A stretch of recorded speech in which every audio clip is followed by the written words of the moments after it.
Muy bien, arrancamos este último bloque ya con la presencia del economista desde ya en forma remota, como siempre, Daniel Marx, para analizar las principales noticias económicas de estos últimos días. Daniel, ¿qué tal? ¿Cómo andás?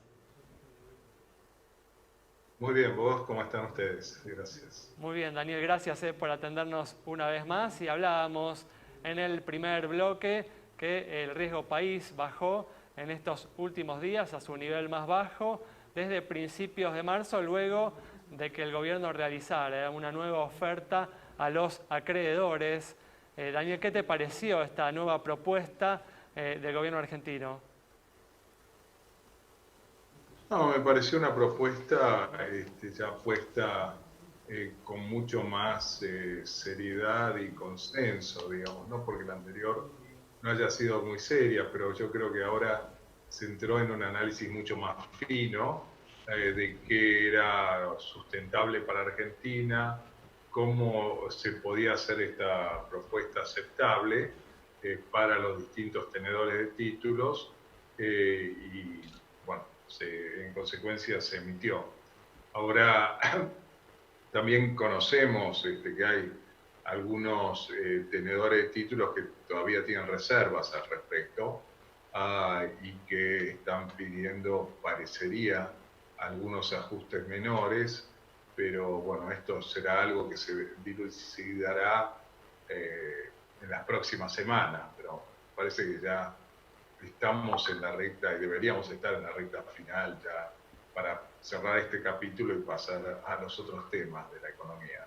Por lo que decís, Daniel, esta oferta de alguna manera refleja adecuadamente la capacidad de pago que tiene la Argentina para los próximos años.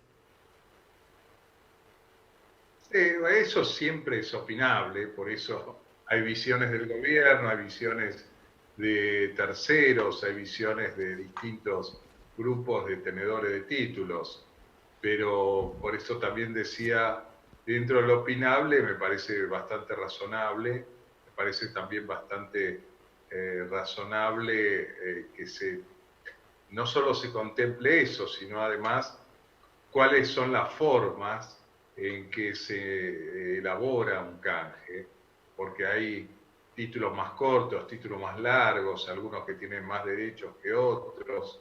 Bueno, esas cosas están ahora mejor contempladas.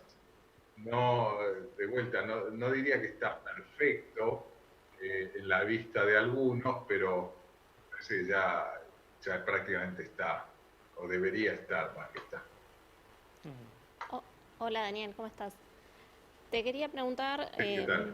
decías que había algunos acreedores que podrían no estar de acuerdo, no estar conformes con la oferta. ¿Qué pasa con el tema holdouts, no? ¿Cuánto es sostenible para la deuda argentina que quede por fuera de esta propuesta?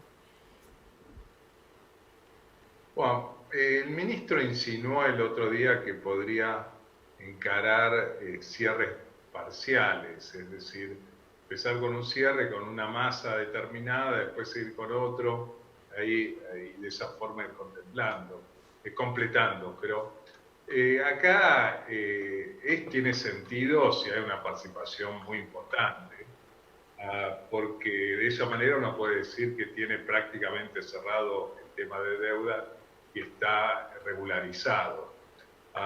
Y del prácticamente al totalmente siempre es un paso más complicado, pero bueno, yo creo que las cláusulas de acción colectiva en ese sentido servirán, porque permite con determinadas mayorías ya conformar el cuadro completo de regularización, porque lo que opinan las mayorías es aplicable a las minorías.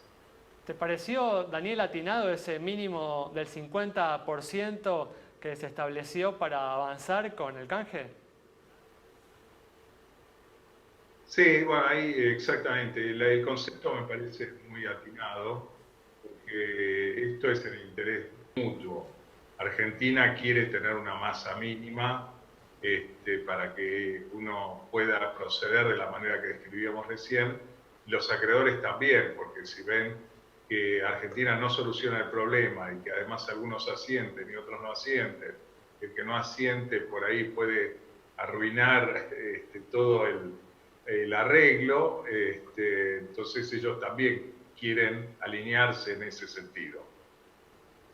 Daniel, ¿y cómo ves el día después del arreglo, ¿no? ¿Qué podemos esperar a nivel mercado? También el propio gobierno dijo que va a hacer una oferta de bonos en dólares canjeables por bonos en pesos a los poquitos días, 2 o 3 días después de cerrada la negociación. Sí, a ver, empecemos por lo segundo.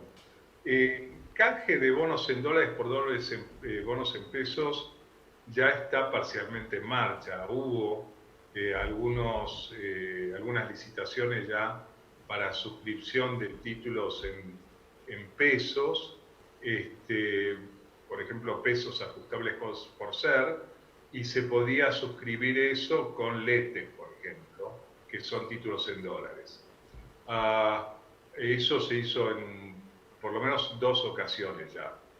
Ahora sería este mismo concepto ya ampliado, lo cual parece bien, razonable.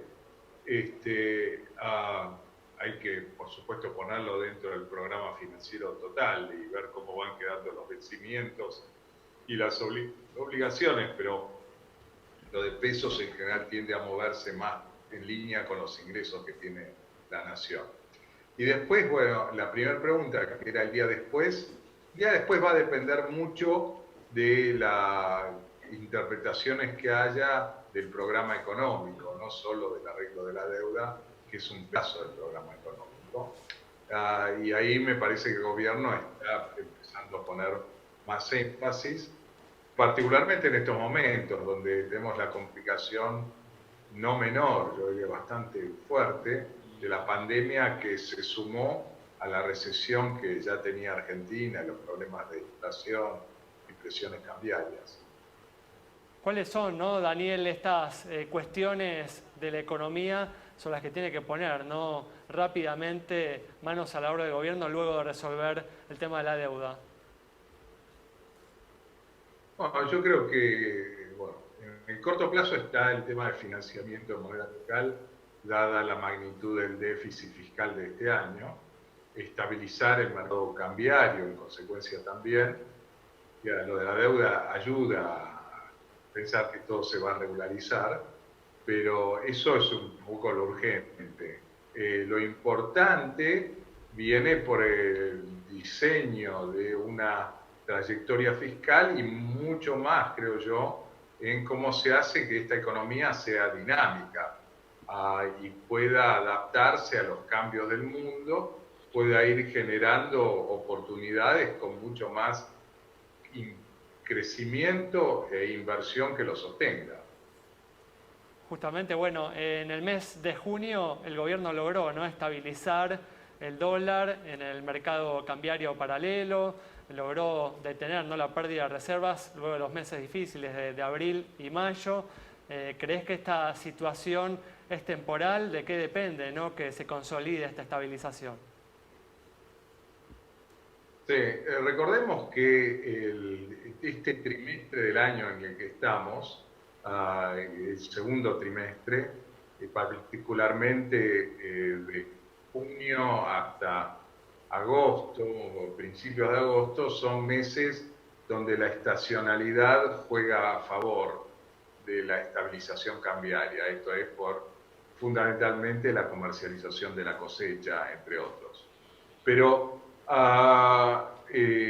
por eso creo que después sí, yo creo que hay ambiente como para empezar a ver que esto sea más estable, más allá de lo que es el movimiento estacional. Y eso depende mucho de estabilizar los movimientos de capitales. Y ahí Argentina, recordemos, tiene un superávit comercial creciente, importante, parte llevado por la recesión, explicado por la recesión. Uno quisiera que con crecimiento no se diluya tanto el superávit comercial y por eso tenemos que llamar la atención a la cuenta capital de la balanza de pagos. El sector público no va a poder traer en términos netos mucho más divisas para ofrecer tampoco creo que sea tan conveniente. Pero entonces ahí depende de lo que decíamos antes, el sector privado, y eso se moviliza especialmente con inversiones. Muy bien. Bueno, Daniel, muchas gracias. Cerramos el programa de hoy con el análisis del economista Daniel Marx sobre las claves para que la economía vuelva a crecer luego de esta pandemia. Nos reencontramos el próximo viernes a las 19:30 aquí en Metro.